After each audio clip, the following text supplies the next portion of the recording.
Politics politics politics হলো না ভাই, আরেকবার পলিটিক্স পলিটিক্স পলিটিক্স।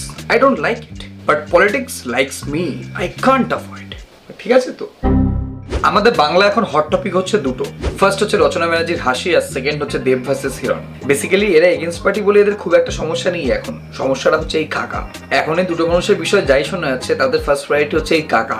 কাকা ভাই ওজি, অরিজিনাল গ্যাংস্টার। আচ্ছা, ভিডিও শুরু হওয়ার আগে আমি ফার্স্টেই বলে রাখি যে আমি দেবদাকে কিন্তু খুব সম্মান করি, কারণ সে দিন দিন যেভাবে টলিউড ইন্ডাস্ট্রিকে আরো এগিয়ে নিয়ে যাচ্ছে, সে যে সমস্ত কাজবাজগুলো সে করছে সিনেমা জগতে, সেই সমস্ত কাজবাজকে আমি সবসময় হ্যাটস অফ জানাই অ্যাজ অ্যান আর্টিস্ট। ঠিক এই বিষয়গুলোকে নিয়ে আমি এই ভিডিওটায় আমার নিজস্ব অনেক মতামত আমি রেখেছিলাম, তো অনেক মানুষ ওখানে আমাকে সাপোর্ট করেছিল। তো এই ভিডিওটার পরে ওই ভিডিওটা অবশ্যই দেখে নেবে। যাই হোক, welcome to the third episode of তবু আমি বাঙালি। বেসিক্যালি এই এপিসোডে আমরা বাঙালির খারাপ দিক ভালো দিক নিয়ে আলোচনা করে থাকি, যেগুলো মানুষ বুঝতে পেরেও না বোঝার ভান করে থাকে, ওই অনেকটা তোমার আমার মতোই। তো আজকে আমাদের টপিক হচ্ছে বাংলা সিনেমা কি আদৌ চলবে।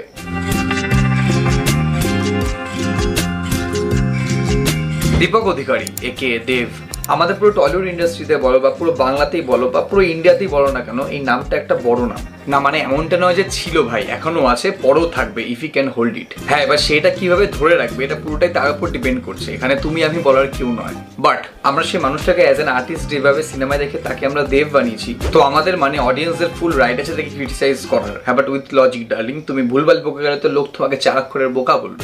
কলকাতা সব থেকে বড় ফান ফ্যাক্ট হচ্ছে যে কলকাতা লন্ডন হবে আমরা শুনেছিলাম, ব্রো শুনেছিলাম, কিন্তু লেকটাউনে বিগ বেনের ফার্স্ট কপি বসিয়ে যে কলকাতাকে লন্ডন বানানো হবে, এটা কি কখনো ভেবেছিলে? আমি তো ভাবিনি। ঠিক সেরকমই পলিটিক্সে পলিটিশিয়ান ছাড়া সিনেমা আর্টিস্টদেরকে পলিটিশিয়ান বানিয়ে তাদেরকে নিয়ে যে এরকম একটা বড় বাওয়াল চলবে সোশ্যাল মিডিয়াতে, এটা কি কখনো তোমরা ভেবেছিলে? আমিও ভাবিনি। খুব ভালোভাবে ভেবে দেখলে তোমরা বুঝতে পারবে লাস্ট কয়েক মাসে সোশ্যাল মিডিয়াতে মদন মিত্র বা অন্যান্য কোনো পলিটিশিয়ানদেরকে নিয়ে কোনো মিম বা কোনো ক্রিটিসিজম হয়নি, বাট পুরো সোশ্যাল মিডিয়াতে এখন রচনা ব্যানার্জি, দেব, হিরণ এদেরকে নিয়ে ভাই পুরো বাওয়াল লাগিয়ে রয়েছে। আর এখানেও সব থেকে ফান ফ্যাক্ট হচ্ছে যে এই জিনিসটা তারা এনজয় করছে ভাই, এমনটা নয় যে তারা তাদের বিরুদ্ধে কিছু কথা বলছে। সুন্দর মিম তৈরি হয়েছে, বাপ রে বাপ। সে তো প্রসেনজিৎ তার মধ্যে গান গাইছেন, সবাই তার মধ্যে গান গাইছে। মিম গুলো দারুণ বানানো হয়েছে, কিন্তু যারা বানায় তাদেরকে হ্যাটস অফ। গ্রেট, এরাই আমাদের নেক্সট পলিটিশিয়ানস। হ্যাঁ, এবার আমাদের সিএম এর ব্যাপারটা কিন্তু একদমই আলাদা, কারণ ওনাকে নিয়ে তো আমরা রোজ সোশ্যাল মিডিয়াতে নতুন নতুন কিছু না কিছু একটা দেখতেই পাচ্ছি। এটা এখন আমাদের বাংলার লোক আর মিমাদের কাছে খুব একটা ক্যাশ ব্যাপার হয়ে গেছে, কারণ আমাদের ওয়েস্ট বেঙ্গলে সিএম এর ফুল ফর্ম চিফ মিনিস্টার নয়, কমিটি ম্যাটেরিয়াল। পিএম এর বিষয়ে খুব একটা কিছু বলবো না আমি, কারণ ওটা একাই ধুরবাটে বুঝে নিচ্ছে। বাংলায় যে অ্যাক্টর অ্যাক্ট্রেসগুলোর কেরিয়ার শেষ হয় সিনেমাতে, সেই সব অ্যাক্টর অ্যাক্ট্রেসগুলোরই আবার কেরিয়ার শুরু হয় পলিটিক্স দিয়ে। আমি এই কথাটা কেন বললাম সেটা আমি তোমাদেরকে অবশ্যই বুঝিয়ে দেবো, সেটা আমি ভিডিওর আগে বলছি। 2011, 12, 13, 14, 15, ইভেন 16 তো বাংলা কমার্শিয়াল সিনেমা যে হাইপটা ছিল সেটা কি এখন দেখা যায়? সেই টাইমে যাদের সিনেমা প্রত্যেকটা হলে ব্লকবাস্টার হতো, তাদের যে স্টারডামটা যেটা ছিল সেটা কি এখন আছে? কারণ তারা এখন প্রত্যেকটা মানুষের মধ্যে খুব বেশি অ্যাভেলেবেল হয়ে গেছে এই পলিটিক্সের জন্য। সেই কারণের জন্য শুধু তাদের কেরিয়ার নয়, তাদের ফ্যান বেসে অনেক বাজে এফেক্ট পড়েছে। যাদেরকে আমরা স্টার মানতাম, যাদের ছবি আমাদের বাড়িতে লাগিয়ে রাখা হতো, যাদের সিনেমার গান আমরা সারাদিন মুখে মুখে করতাম, যাদের সিনেমা একবার দেখার পরে স্যাটিসফাই না হয় পরের সপ্তাহে আবার বন্ধুদেরকে নিয়ে যেতাম সেই সিনেমাটা দেখার জন্য, তাদেরকে নিয়ে লোকজন এখন খিল্লি করতে একবারও ভাবে না। তারাই এখন লোকের বাড়ির সামনে তবে ঘুরে ঘুরে পার্টির র্যালি করে বেড়াচ্ছে। তাহলে এইভাবে তাদের স্টারডামটা কিভাবে থাকবে? 2011-12 টিভিতে সঙ্গীত বাংলা খুলে বসে থাকতাম যে দেবদার পাগলু সিনেমার গানগুলো কখন দেবে। আজ সেই মানুষটাকে নাকি আমি ক্রিটিসাইজ করছি, ভাবলেও খুবই খারাপ লাগে। 8 ফেব্রুয়ারি দেবদাদার অফিসিয়াল পেজ বলে একটা ভিডিও ক্লিপ পোস্ট করেছিল, সেখানে সে নিজে বলেছিল, অটল মাস্টার প্ল্যান নিয়ে আমি প্রথমবার বলেছিলাম পার্লামেন্টে, আজকে শেষবারও, আজকে আমার শেষ দিন পার্লামেন্টে। ট্রাস্ট মি, এই কথাটা শোনার পর সেদিন শুধু আমি একা নয়, বাংলার প্রচুর মানুষ খুশি হয়েছিল এবং তাকে ওয়েলকাম করেছিল। বাট কিছু কি হলো? যে শুভেন্দু অধিকারী একটা সময় মমতা ব্যানার্জির সাথে থাকতো, সেই শুভেন্দু অধিকারী এখন অন্য পার্টির দিকে সেই পার্টির নামে গালাগালি করে। তো আমাদের মতো মানুষদেরকে এখান থেকে একটা জিনিসই শেখা উচিত যে এই ফিল্ডে কখনো কাউকে বিশ্বাস করতে নেই। আর শুভেন্দু অধিকারী ওই জিনিসটা দেখার পর থেকে একটা জিনিস তো আমাদের কাছে খুব ক্লিয়ার, ওই ফিল্ডে পার্মানেন্ট বলে কিছুই না। পার্টি তোমাদেরকে দিচ্ছে মানে তুমি আছো, এর জন্য জান দেবো, ওর জন্য জান দেবো, এসব একদম বাজে কথা ভাই। দরকারের সময় সবাইকেই ফোন করলে তাদের ফোন নট রিচেবল থাকে। Anyways, back to the main topic, Rudranil Ghosh. মানে আমি এখন টোটালি কনফিউজ যে আমি এনাকে এখন পলিটিশিয়ান বলবো নাকি অ্যাক্টর। আমি ভিডিওর ফার্স্টে একটা কথা বলেছিলাম, বাংলায় যে অ্যাক্টর অ্যাক্ট্রেসদের কেরিয়ার সিনেমায় শেষ, তাদের আবার কেরিয়ার শুরু হয় পলিটিক্স দিয়ে। It's my opinion. সেখানে ভাই এই দেব, রুদ্রনীল ঘোষ, মিমি চক্রবর্তী এদের মতো মানুষদেরকে না মানায় না। রুদ্রনীল ঘোষের যথেষ্ট ব্রাইট ফিউচার ছিল ভাই টলিউড ইন্ডাস্ট্রিতে, যথেষ্ট মান সম্মান ছিল তার, ইভেন এখনো আছে যদিও।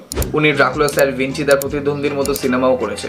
উনি লাভ এক্সপ্রেসের মতো সিনেমা একাই বুঝে নিয়েছিল, যেখানে দেবের থেকে বেশি রুদ্রনীল ঘোষের কমেডি নিয়ে কথা হয়েছিল। সেই সিনেমার একটা সব থেকে পপুলার ডায়লগ ছিল সেই টাইমে, যেটা এখনো অব্দি মানুষ সেটাকে নিয়ে খিল্লি করে, সেটা কোনো বড় কথা নয়।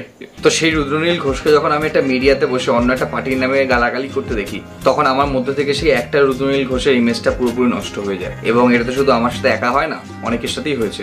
তাই এটা কি টলিউড ইন্ডাস্ট্রির ডাউনফলের পার্ট নয়? রচনা ব্যানার্জিকে নিয়ে সিনিয়র মানুষদের কাছে যে ইমেজটা ছিল, মানে যারা দিদি নাম্বার 1 দেখতো, যারা রচনা ব্যানার্জির পুরনো সিনেমা দেখে ফ্যান ছিল, তাদের কাছে উনি এখন একটা খিল্লির পাত্র হয়ে গেছে। আর হ্যাঁ, অবভিয়াসলি এটা তার নিজের দোষেই সে করেছে। ঠিক সেম ভাবেই সোহম, বনি সেনগুপ্ত, হিরণ এরাও। তাই এটা কি টলিউড ইন্ডাস্ট্রির ডাউনফলের পার্ট নয়? এখনো বাংলাতে তাও অনেক ভালো ভালো অভিনেতা অভিনেত্রীরা আছে বলে তো একটা ভরসা আছে। আশা করছি সব ঠিক হয়ে যাবে। এটা হচ্ছে টলিউড ইন্ডাস্ট্রির পলিটিক্যাল সাইডটা গেল। এবার আছে মেন সাইডে। আমার এই কথাটা শুনতে খারাপ লাগলো, বাট এটাই সত্যি যে বাংলার কিন্তু ম্যাক্সিমাম অডিয়েন্স ভাই হিপোক্রিট।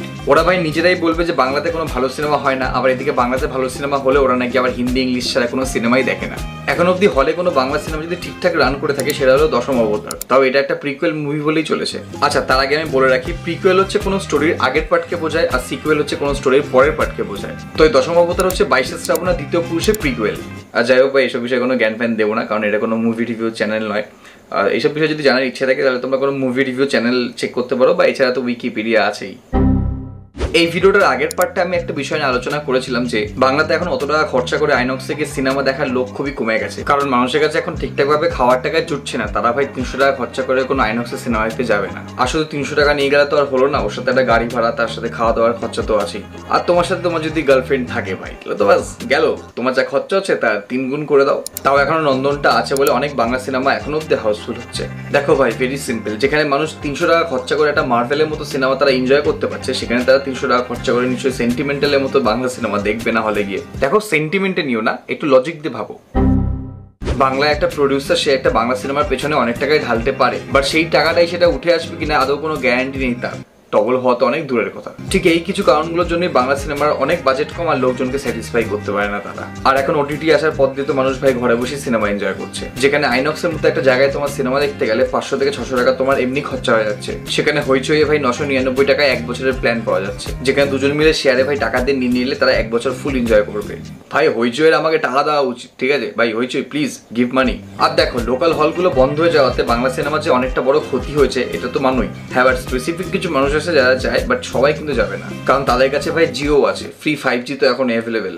আর সব থেকে বড় কথা, মানুষ এখন টোরেন্ট, টেলিগ্রাম এসব ইউজ করতে শিখে গেছে। তো টেলিগ্রামের থেকে বড় ভাই স্ক্যামের জায়গা তো হতেই পারে না কিছু। টেলিগ্রামে ভাই মুভি রিলিজের দিনকে দিন পাওয়া যাচ্ছে, তাই কি কোনো ক্ষতি হচ্ছে না ভাবছো?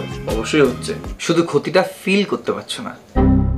আমি জানি এই কথাটাও শুনতে তোমাদের খারাপ লাগবে, বাট এটাই সত্যি যে বাংলার অডিয়েন্সের মেন প্রবলেম হচ্ছে যে এরা ভাই নতুন কাউকে সুযোগ দেয় না। হ্যাঁ ভাই, তা বলে আমি কিন্তু আবার সবার কথা বলছি না, যারা সুযোগ দাও না তারা এটা গায়ে নিতে পারো। এরা ব্যান্ডে ফসিলসের সেই নস্টালজিয়াতেই পড়ে আছে, আর সিনেমার কথা তো আমি বাদই দিলাম। দেখো, আমি কাউকে অপমান করছি না, ঠিক আছে, আমি রূপম ইসলামের ফ্যান, এবার সেটা ফসিলস হোক বা একক।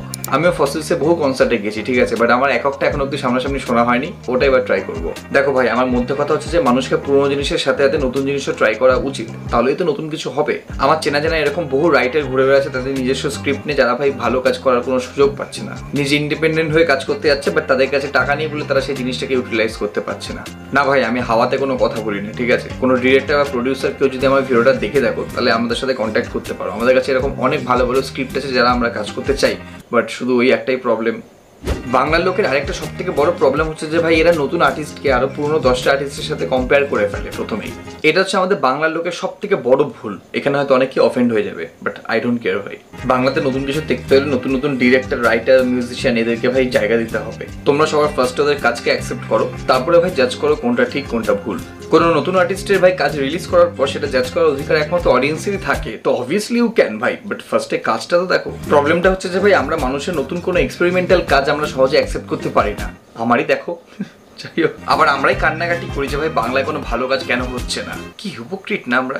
তো মোরাল অফ দ্য স্টোরি হচ্ছে টলিউড, বলিউড, হলিউড এই তিনটের সাথে আগে তিনটের কম্পেয়ার করাটা তোমরা বন্ধ করো।